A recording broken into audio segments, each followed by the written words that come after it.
So welcome everybody to Privacy Kitchen, and I'm super excited because we're going to be talking about the UK ICO's accountability framework with fantastic Tash Whitaker. Welcome, Tash. Thank you. Thanks for having me. Very, very welcome. So just as a bit of a place setter, so the UK ICO is obviously the UK's data protection regulator, the regulator for GDPR. And the accountability framework is one of the benchmarks that it publishes. It's possibly the most popular, it's the sort of gold standard. In Privacy Kitchen, we've done a short video introducing what it is, how it's structured. So we'll have a little bit of a chat around that, but that video is also there. We're really looking to get a lot of fantastic experience from Tash here of implementing it. So just before we get into that, Tash, would you like to just introduce yourself? Sure. So I'm Tash Whitaker. I work as a consultant. I do DPO as a service. I also do a lot of gap analysis still, believe it or not, and also ad hoc consultancy and things like that across a huge range of businesses. I work with some tiny startups. I also work with big city firms and some high street firms, a real mix. And I use the ICO accountability framework with all of them. Fantastic. So that actually answers one of the questions that we'll come to later on as well, but it's going to be, so it's great. So it is really used, and it's used across the spectrum, and that experience, obviously you introduce yourself, but everybody knows you from also all your LinkedIn posts as well. And obviously Privacy Space, which we sponsored in March, is coming up in November. We're filming this on the 4th of October, 2022. So I recommend everybody to go to Privacy Space. It's a really fantastic event. So could you just take us through, Tash, again, what actually is the accountability framework, how it's set up, and then sort of why it's there at all, basically? Yeah. Okay. So it's a set of questions, I think about 350 questions in total, which sounds a lot, but it's broken down to the different areas of the GDPR. And what it basically is the expectations that the ICO has that they think you should be following if you are going to be compliant with the GDPR. Now, it does go above and beyond the GDPR in some places, but on the whole, if you were able to answer yes to every single one of those questions, you'd be flying. You'd have a very strong defensible position. And it also gives you a good way of looking at, well, where are we now? Where do we need to be? And which bits really matter? So it enables you to create an action plan off it as well. So it's sort of all encompassing. I think it's been out about 2 years now. Yeah. I started using it literally the day I saw it. I was just like, yeah, this is absolutely what I need. And so the version that I use is probably a little bit different from the one that's out there now, because I took what they'd got, I added my own scoring, I added my own graphs, and now I look at theirs and I'm like, oh, that looks familiar. That's almost identical now. But I've been using it all that time, and I think it's so useful. Fantastic. And so, I mean, alternative ones that they have. So there are some different things, like the data protection self-assessment toolkit is a series of 7 different checklists, including, say, CCTV. And the ICO itself says, the accountability framework, as you mentioned, there's over 300 questions. It's a commitment. It's a big ask. And it's potentially, there are some questions, we'll get into this a bit later, that are, and you mentioned sort of beyond GDPR, and the data protection self-assessment toolkit, and there are others the ICO published that they say maybe if you're a smaller organization, they may be more relevant. What do you think about those other ones, and why do you think where do you think they stand in relation to the accountability framework? I think those ones are good. The CCTV one, particularly as a standalone, is really useful because there's not anything in the accountability framework that covers that. But the other ones, they're a good guide, but I don't think they're quite enough. So if you were looking at, am I on the right tracks, and you could answer yes to those, then you're okay. But I certainly wouldn't be using it for any due diligence or benchmarking my company or answering any tenders or anything like that. It really would be of, am I on the right track? It's a sort of thing that could potentially be used.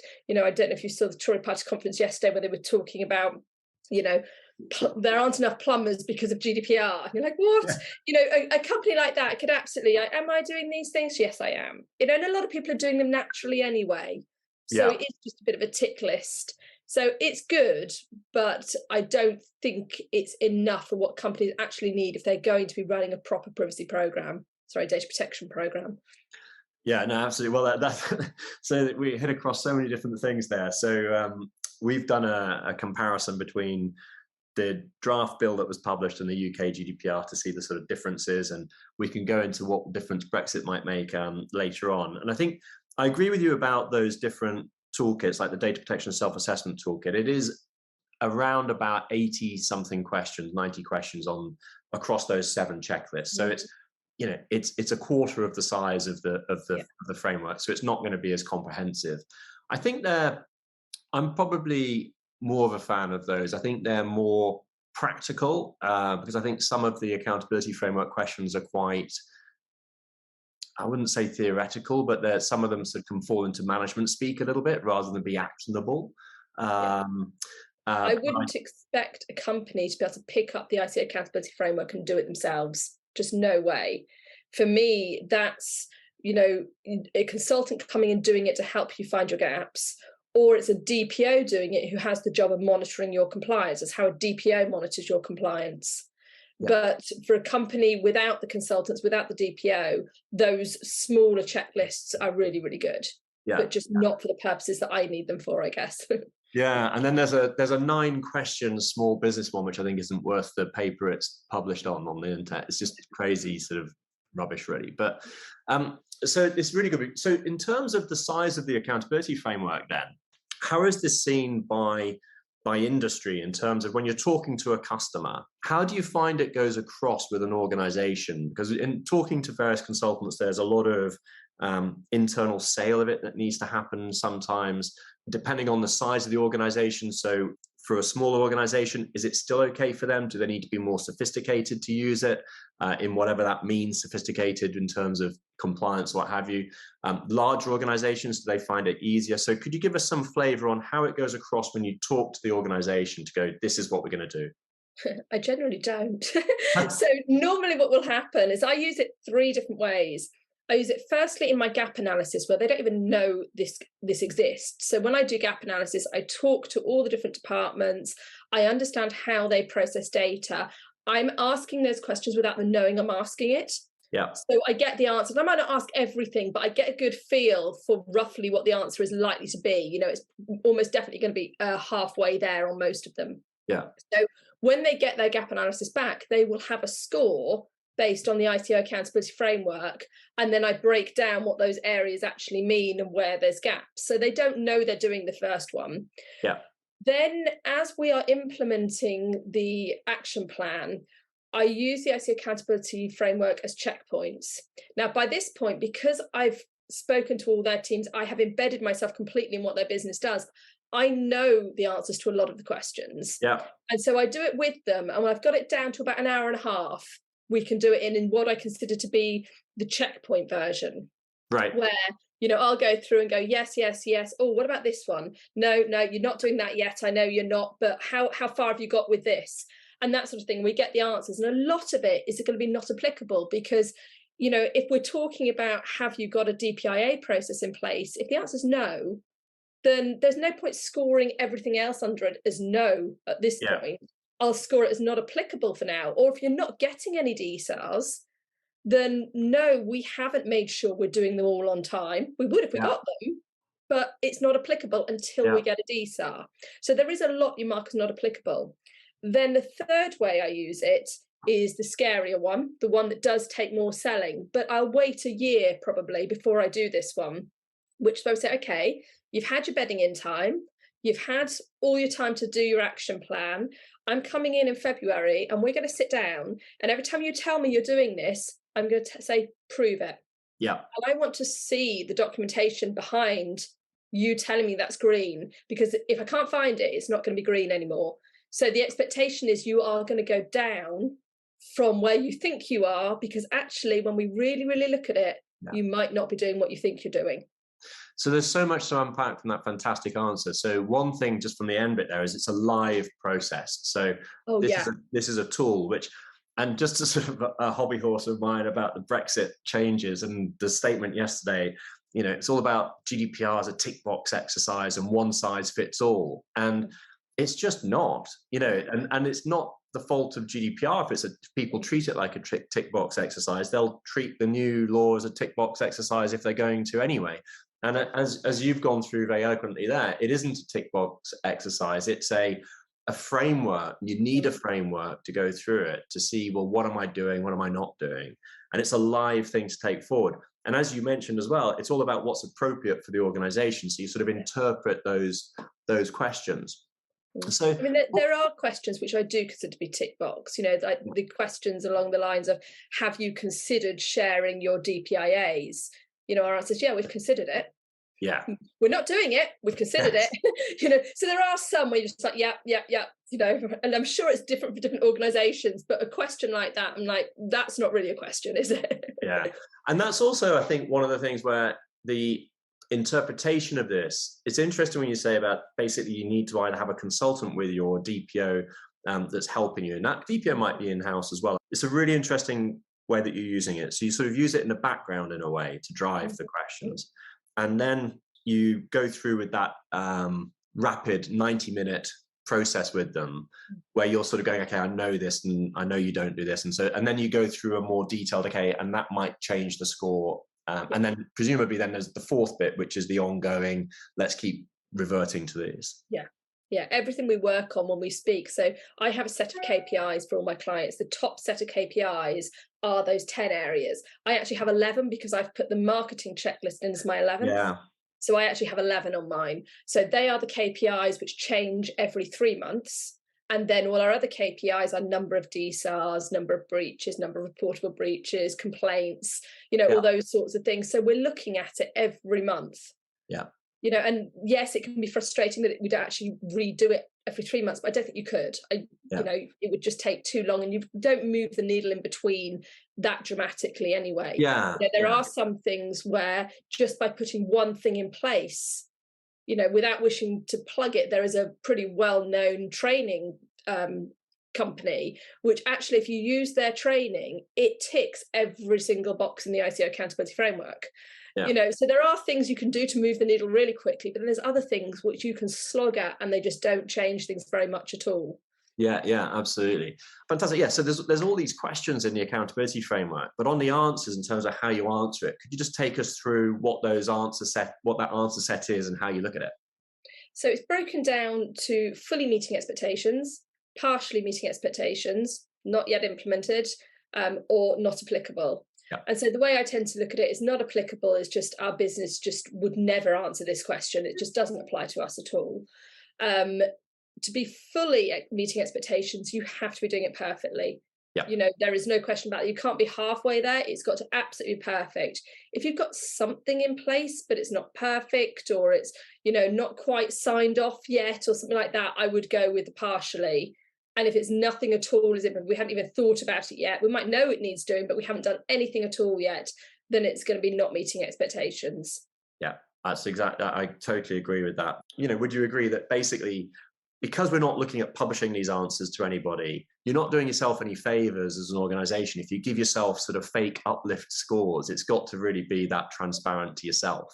Yes, yeah, I totally agree. Because then when you start doing the action plan and you're not moving the needle and you don't know why, it's because, you know, you weren't doing it right in the first place, and yet you thought you were. And that's, I'd much rather someone had a very, very low first score, and then you can see a progressive increase.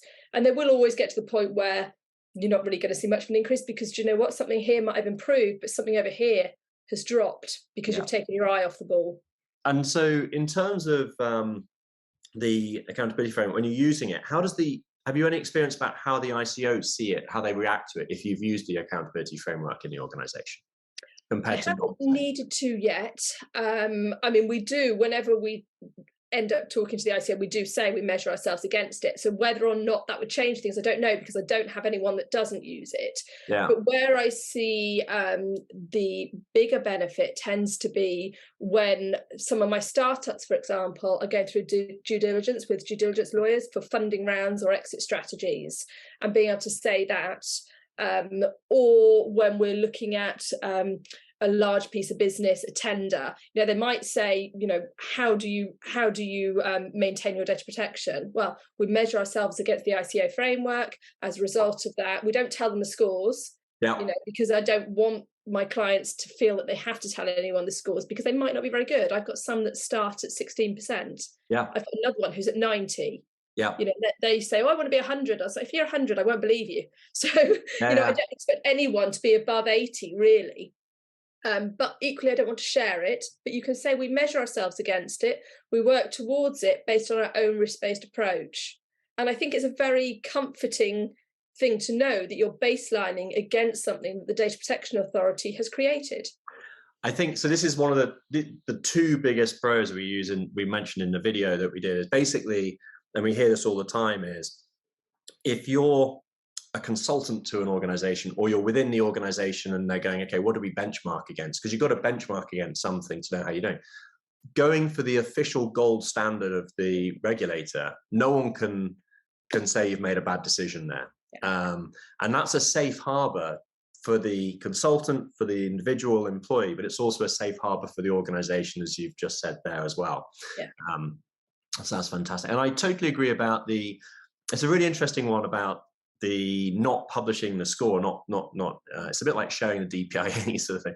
There's an interesting discussion about nomenclature, like is someone a privacy fundamentalist, or is someone a privacy idealist, and all this sort of thing, and then pragmatist, and this sort of, so there's a lot of movement. Well, you should share your DPIA, you should talk to members of the public about it, you should talk to the ICO at the drop of a hat. And I think most organizations just don't do that, and a comparison, I always compare privacy with security.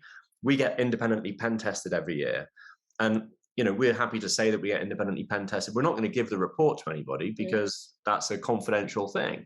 And in the same way with the checklists about saying we're going to keep the score private, but you should be comforted knowing that we do. Another good nugget there that I want to bring out is, so in Keepable's software, we have our own benchmark, which is more strategic level. It's about 80 odd questions, and we score those, and we're just launching very shortly the ICO accountability framework with all the dashboards and everything and the scoring. And it's interesting about the scoring, because on our dashboard, on our benchmark, that first score is often, say, 20%. And you said sort of 16%. That's sort of 16 to 25% range. And then as people move up, then it's quite hard to get above about 60% unless you have a lot of policies and procedures in place and you're really putting the stuff on the tarmac. And as you say, it's quite hard, I think, for our benchmark, which is more like the DP self-assessment toolkit, it is possible to get up to a high score. But it's interesting that you reckon the accountability framework, in practice, you're topping out around the 80% mark. I think so. I mean, you can reduce that by having lots of not applicables. But there are things that you might not actually really want to be doing just yet. When you talk about some, having a process, for example, to make sure that on a right to deletion, you are deleting it from backups and things like that. Yeah, that's really, really nice. Or let's think of a more sensible one where it's a right to restriction. And being able to move that data to another system. It's like, we could do that in theory. We've never had one. We're very unlikely to ever have one. It's still applicable to us, but we're not going to worry if that's read. And there's other ways to also get around, so that it doesn't have to be the way that they've said it. It could be a different way. And with the not applicable, so I'm very sort of conflict about it, because we get asked about having a not applicable in our benchmark a lot, and it isn't there in most of the questions. But so, for example, in the accountability framework, pretty well the first question is there senior oversight, like from the board, about you? And then there's a not applicable. How can you have a not applicable to that? And that's why I don't let a business do it on their own. However, on that very first section, it talks about having an oversight group. It talks about the board, the oversight group, and an operational group. A lot of my companies do not have an operational group because they don't have teams of people just working on SARS.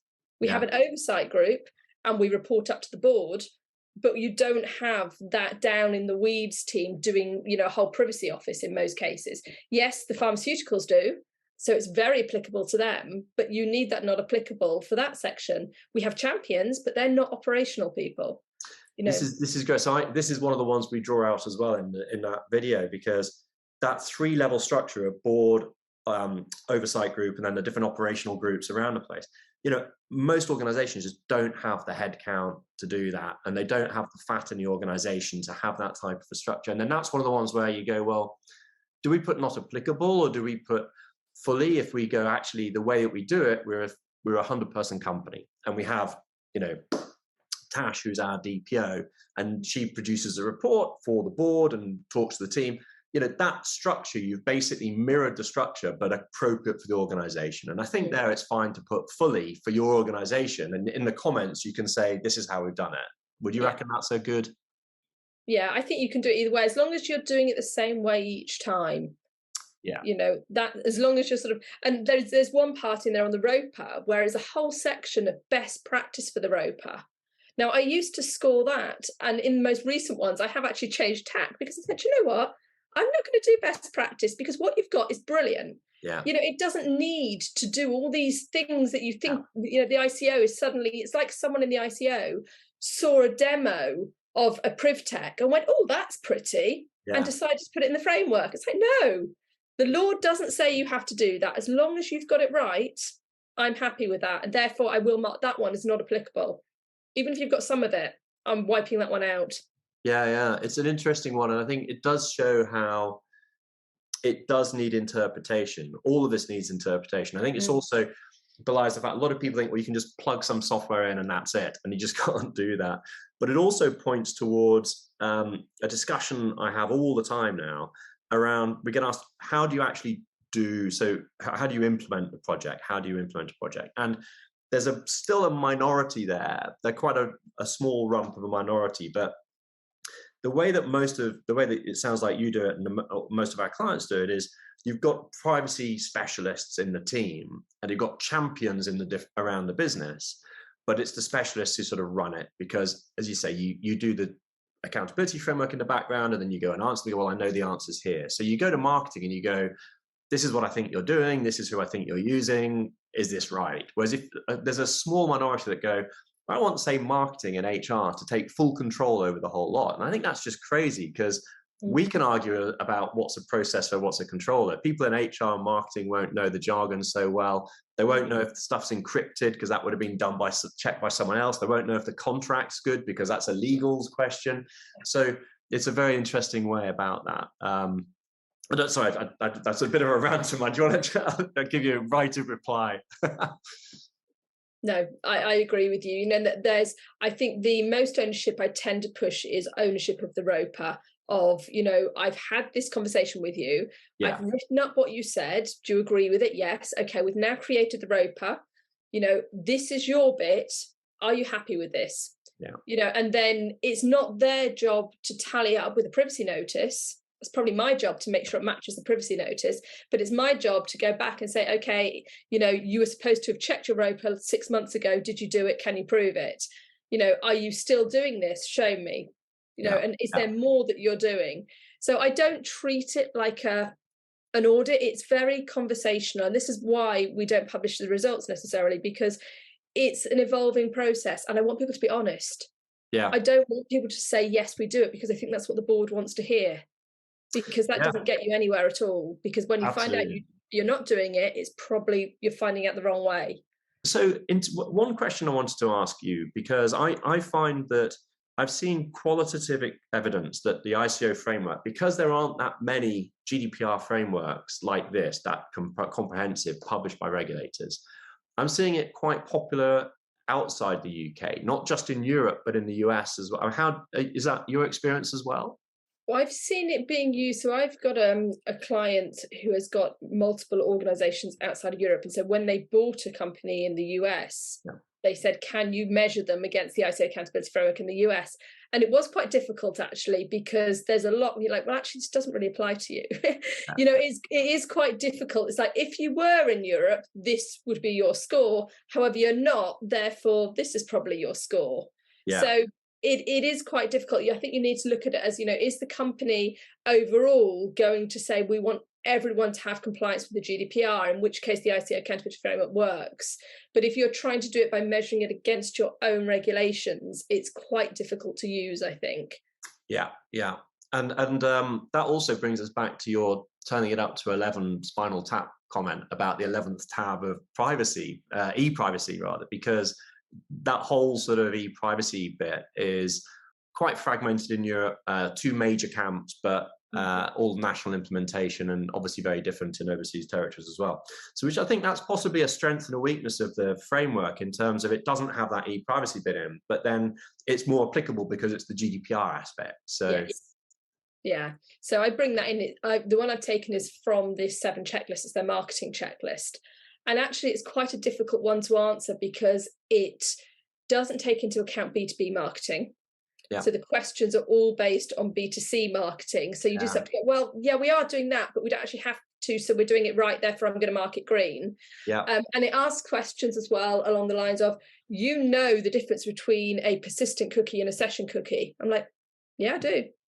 Doesn't mean I'm getting it right on my website. Just because I know it actually doesn't tell us anything. And I do find that a little bit with that checklist. So I would like to refine that one. Potentially that's a job for next year. I'm probably going to start looking at, for B2B companies, I will probably write my own for that last one of things with the expectations that I have. Yeah. You know, if there are things like, you know, are you dropping cookies without consent? And if you are, is that because there is a decision log that you've made where you've decided that the risk is outweighed by the benefit? Because these are the things which are more important rather than just knowing the difference between 2 cookies. I think you've hit the nail on the head of one of the most interesting conversations in practice with customers when you're a consultant or vendor like this, about that B2B, well, not B2B, rather the cookie consent-based cookies and marketing departments. So we'll leave that aside for the moment. So in terms of your experience, what's the sort of ideal profile of an organization for the accountability framework? Obviously you use it with everybody in your practice, but what's the sort of, and is it a size thing? Is it a cultural thing? Is it a level of sophistication, be that in compliance or technology, or what's the ideal sort of profile, or is it anybody for the accountability? I've found it works for anybody. Where it can be slightly harder is if you've got someone who is mainly a processor, because there are some questions where you have to say, okay, this only applies where you're a controller, so this is about your HR data. You know, so when you're talking like the quality section, for example, it's like, are you weeding out your records? How are you checking the quality? It's like, well, 99% of what we hold isn't ours. We do as we're told. You know, so you do have to keep bringing it back and saying, okay, this is just your little HR portion here that we're worried about.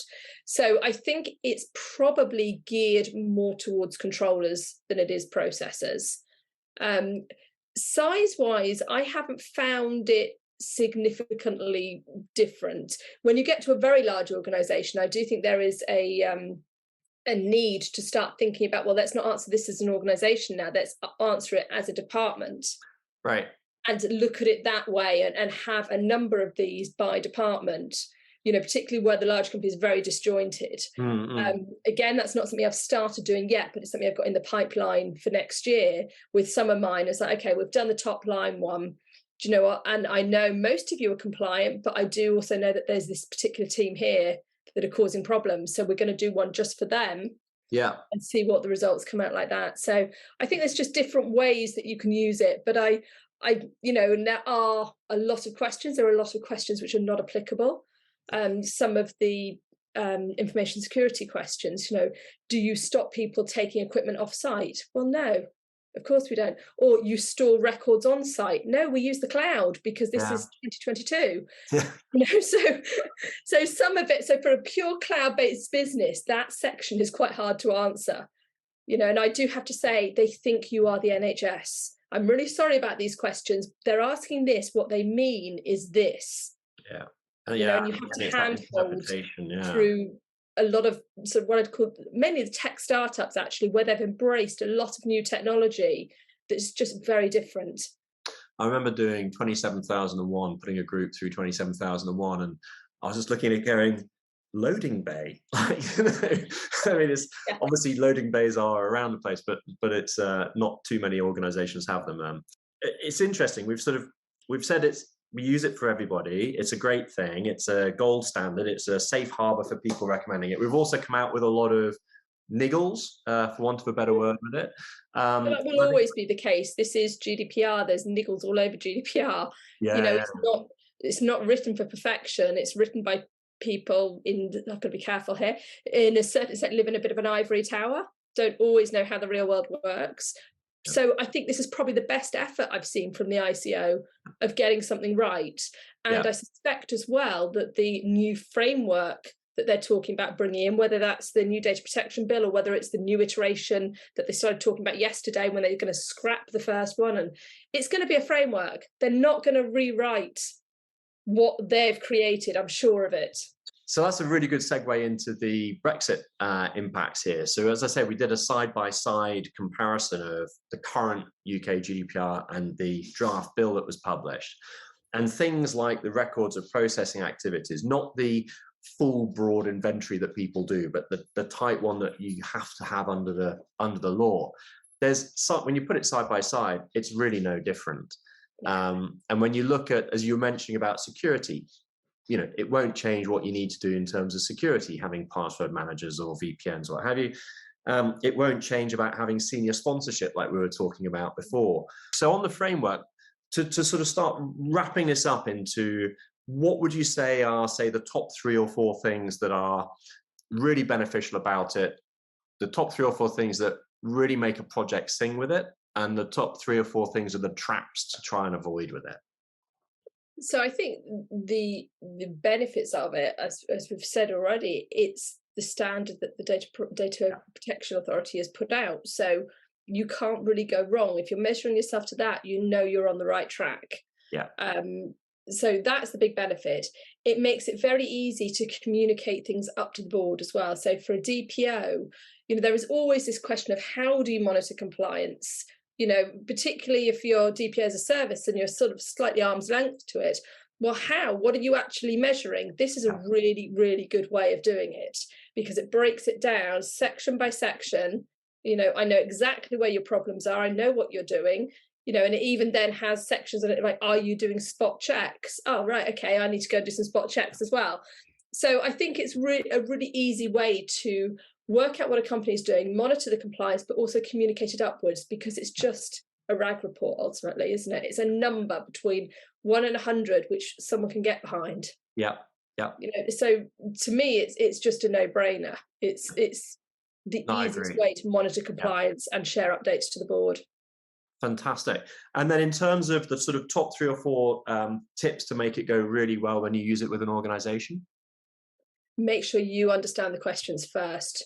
Don't just hand it over to them. I won't let any of my clients answer it themselves, because I know the answers be completely wrong, because the questions are written so weirdly in such jargon. And, even now, I can't remember how many times I've done this now. Every so often I'll stop and go, let me just reread that one again. What does that actually mean? I think I should know this by now. So you do have to really, really know it yourself. Yeah. Because you've got to be able to translate it. Yeah. And then top traps for people using it? Oh, don't take too long over it. Move on. if you're not sure, it's probably yellow. It's probably partially implemented. Don't spend hours and hours talking about it, because then those 350 questions will just drag on forever and everyone will hate you for it. Yeah. So if in any doubt, it's probably yellow. It's not going to change the score significantly, but it's definitely not going to be green. Yeah. So that would be my thing, get through it fast. And certainly I like the way that I do it. The first time round, they don't even know they're doing it. The second time round, it's a touch point. It's just a check in time. And then I give them enough time to be familiar with it to say, right, now we're going to use it as an audit tool. Yeah. Fantastic. So, well, Tash, this has been absolutely fantastic, as I knew it would be. Thank you so much indeed for sharing the benefit of all that experience with everybody. And so hopefully see you in Privacy Kitchen again soon. Look forward to it. Thanks very much, Robert. Thank you.